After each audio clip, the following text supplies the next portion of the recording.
भक्त बेले बेले भाव प्रवण रे भूल करी बसे किंतु से भूल जे कोटि कोटि भक्तंक मन रे दुख आने ये कथा को सी ध्यान रखे नहीं।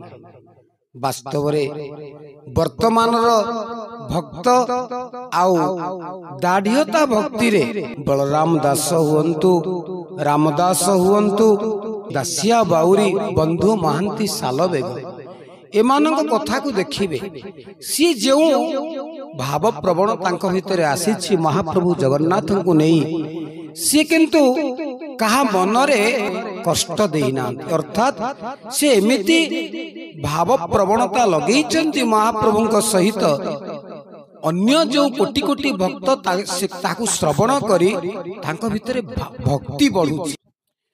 आमे देखुचु मझिरे मझिरे श्रीमंदिर ऊपर को चढ़ीबा को चेष्टा करुछंती अनेक व्यक्ति। श्रीमंदिर ऊपर चढ़िले कौन हेबो? आउ बेले बेले आमे देखुचु अनेक व्यक्ति महाप्रभु को मंदिर भीतर को जाई श्रीमंदिर भीतर को फोटो उठाउचंती निजर बा मंदिरर आउ वीडियो करी से माने गोटे प्रकार साब्यस्त करुछंती जे जगन्नाथ महाप्रभु को आमे अति निजर करिछु ना। दर्शक बंधु ए प्रकार भूल करंतु नहीं।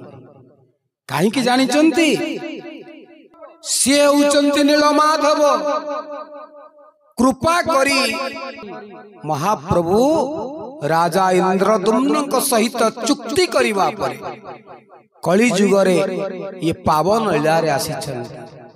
किंतु आपण माने जानंती गोटे पत्थर खोल भितरे विश्वावसु सबर इत्ते जत्न सहकारे नीलमाधव को रखिथिला सरी गला परे जो निर्माल्य फूल छड़ा फूल भोग प्रसाद जल तुलसी बाहरे थुआ हेउथिला सेया को आसी सब पाई दियंती देवता माने। दर्शन करिवा बड़ दुर्लभ। विद्यापति परा सोरिष बिंची बिंची जाइथिले आखिरे अंध पुटुली बांधी किते कष्ट करिथिले।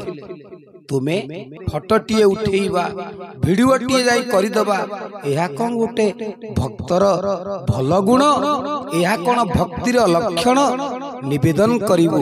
ये केबे एपरि भाव प्रवणता आनंतु नाही जो भाव प्रवणता रे कोटि कोटि जगन्नाथ प्रेमी कष्ट पाइबे। जय जगन्नाथ।